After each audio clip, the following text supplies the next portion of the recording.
हाय दोस्तों, वापसी पर आपका स्वागत है। आज मैं आपको एक नए फैंटेसी एनिमे के बारे में बताऊंगा जिसका नाम है I somehow got strong by raising my farming skills. कहानी की शुरुआत होती है एडवेंचरर्स के एक ग्रुप से जो एक खतरनाक एस रैंक्ड फॉरेस्ट ड्रैगन का सामना कर रहे हैं। वह आग उगलता है, इलाके में भारी तबाही मचाता है और एडवेंचरर्स को भागने के लिए मजबूर कर देता है। कहीं और खेत में हम मिलते हैं एक युवा किसान ऑल लेन से। वह अपनी फसलों की देखभाल करता है और यह देखकर खुश होता है कि सब कुछ कितनी अच्छी तरह बढ़ रहा है। वह कुछ फसलों की कटाई करता है और बाजार की ओर जाने की तैयारी करता है। उसे उसकी स्टेटस विंडो से एक अलर्ट मिलता है और वह देखता है कि उसकी सभी फार्मिंग स्किल्स अधिकतम स्तर पर पहुंच गई हैं या लेवल 10 पर हैं। उसके दोस्त मछुआरा टेस्टा भी वहां आता है जो उसकी इस उपलब्धि से हैरान है। टेस्टा को तो थोड़ा ईर्ष्या भी होती है कि ऑल का भी लेवल 10 फिशिंग स्किल है, जबकि मछुआरा तो वह खुद है। अपनी सभी फार्मिंग स्किल्स अधिकतम होने के बाद ऑल को अचानक एक खास विकल्प मिलता है अपने स्किल्स को समेकित और विकसित करने का। वह इसे स्वीकार करता है और नेचर लवर का खिताब प्राप्त करता है। अल उलझन में है कि इसका मतलब क्या है, लेकिन टेस्टा देखता है कि उसके पास अचानक 65,000 स्टेटस पॉइंट्स और 73,000 से अधिक अटैक तथा 45,000 डिफेंस है। अल को याद आता है कि उसे बाजार जाना है। अल अपनी फसलें बेचने के लिए रॉयल कैपिटल की ओर चलता है। रास्ते में वह देखता है कि ड्रैगन एडवेंचरर्स पर हमला कर रहा है। वे मुकाबला नहीं कर पा रहे हैं और पीछे हटने की पुकार कर रहे हैं। अल मदद करने का फैसला करता है और एक गाजर फेंकता है ड्रैगन को भटकाने की उम्मीद में, लेकिन गाजर लगते ही ड्रैगन एक ही प्रहार से फट जाता है। एडवेंचरर्स चौंक जाते हैं, समझ नहीं पाते कि क्या हुआ और अल भी अपनी नई ताकत से आश्चर्यचकित है। वह तुरंत आगे बढ़ता है और एडवेंचरर्स बस उसका पीछा देखते रह जाते हैं। ऑल रॉयल कैपिटल पहुंचता है, लेकिन गेट पर एक लड़की का अपहरण हो रहा है। हुडी पहना आदमी आगे बढ़ता है, लेकिन अल कूदकर लड़की को बचा लेता है।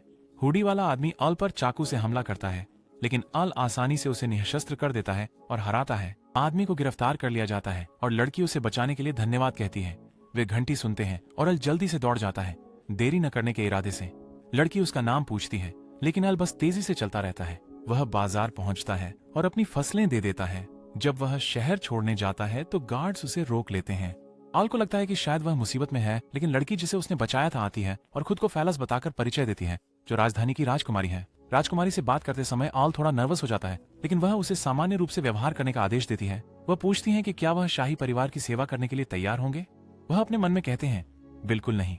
इसके बजाय वह सावधानी से यह कहते हुए मना करने की कोशिश करते हैं कि वह इस जिम्मेदारी को नहीं उठा सकते। वह जाने की कोशिश करते हैं, लेकिन फालस उन्हें रोक लेती हैं। वह बताती हैं कि वह उन्हें अच्छा मेहनताना देंगे, लेकिन अल कहते हैं कि वह केवल किसान बनना चाहते हैं। ये सुनकर फालस उन्हें राजधानी के पास एक बड़ा खेत देने की पेशकश करती है, जो 33,000 वर्ग मीटर से अधिक है। अल पूछते हैं कि वह उन्हें भर्ती करने के लिए इतनी कोशिश क्यों कर रही है। वह बताती हैं कि यह इसलिए है क्योंकि उन्होंने आसानी से 500 से अधिक शक्ति वाले हुड वाले व्यक्ति के खिलाफ जीत हासिल करें। अल पूछता है कि औसत शक्ति क्या होती है और फैलस समझाती है कि औसत व्यक्ति की शक्ति 50 होती है, अन्वेषकों की 130, शूरवीरों की 600 तक और पौराणिक नायक की 1000 होती है। फैलस उसकी स्थिति देखने की मांग करती है, लेकिन अल जानता है कि वह उसे नहीं दिखा सकता। अन्वेषक लौटते हैं और रिपोर्ट करते हैं कि वन ड्रैगन परास्त हो गया। हालांकि उन्हें नहीं पता कि इसे किसने किया, बस यह कि वहाँ एक गाड़ी थी। रिपोर्ट सुनकर फैलस को संदेह होता है कि यह अल था, लेकिन जब तक वे विचलित थे अल तेजी से भाग जाता है। इसके बावजूद फैलस उसे भर्ती करने के लिए दृढ़ है। अचानक एक गार्ड फैलस को बताता है कि उसे महल वापस बुलाया जा रहा है। एक रिपोर्ट है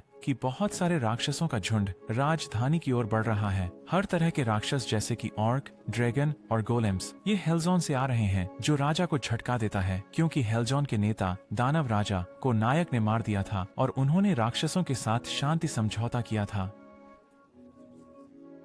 हम अधिकारी सेसल से मिलते हैं। वह सुझाव देते हैं कि सभी राक्षस शांति समझौते से खुश नहीं हैं, खासकर दानव राजा के पहले जनरल रोमियो वॉन्डेड। उन्हें संदेह है कि उन्हें पता चल गया है कि नायक की मृत्यु हो गई है और अब वह दानव राजा की मौत का बदला लेना चाहता है। वह सलाह देता है कि राजा अपनी सुरक्षा के लिए राजधानी छोड़ दें। राजा अपने लोगों को छोड़ना नहीं चाहता, लेकिन उसके सभी सैनिक उससे बचने की भीख मांगते हैं। अल अंततः घर पहुंच जाता है। अनजाने में अपनी नई शक्ति से अपना दरवाजा तोड़ देता है। वह अपने दिन से थका हुआ है और टेस्टा अचानक उसके दरवाजे पर दस्तक देती है। हेस्टा उसे बताती है कि उन्हें खाली करना होगा क्योंकि पास में राक्षसों की सेना है। अल अचानक अपने फसलों के बारे में सोचता है और अपने खेत की ओर दौड़ता है। वह राहत महसूस करता है जब उसकी फसलें ठीक होती हैं। राक्षसों की सेना गुजर जाती है और अल महसूस करता है कि वे सीधे राजधानी की ओर जा रहे हैं। वह शामिल नहीं होना चाहता क्योंकि वह सिर्फ एक किसान है, लेकिन फिर वह समझता है कि अगर राजधानी गिर जाती है तो उसके पास अपनी फसल बेचने के लिए कोई जगह नहीं होगी। इसी बीच राजा और राजकुमारी राजधानी से बच निकलते हैं, लेकिन वे एक बंद गली में फंस जाते हैं। राजा अचानक ऊर्जा के विस्फोट से हमला होता है। सेसिल बदल जाता है और प्रकट करता है कि वह वास्तव में दानव जनरल रोमियो है। उसने शुरुआत से ही उन्हें धोखा दिया था। वह अपने परिवर्तन जादू का उपयोग करके राजा की तरह दिखने और लोगों को पता चले बिना राज्य पर शासन करने की अपनी योजना बताता है। लेकिन सबसे पहले उसे राजा को मारना होगा। वह अपने काले जादू से हमला करता है, लेकिन राजा एक सुरक्षा ढाल बना देता है। ढालें टूटने लगती हैं और राजा उन्हें बनाए रखने के लिए संघर्ष करता है। फेलस ढाल को संबल देती है, लेकिन रोमियो दूसरा हमला करता है। ढालें टूटती हैं और राजा अब ढाल को बनाए नहीं रख सकता। अकेले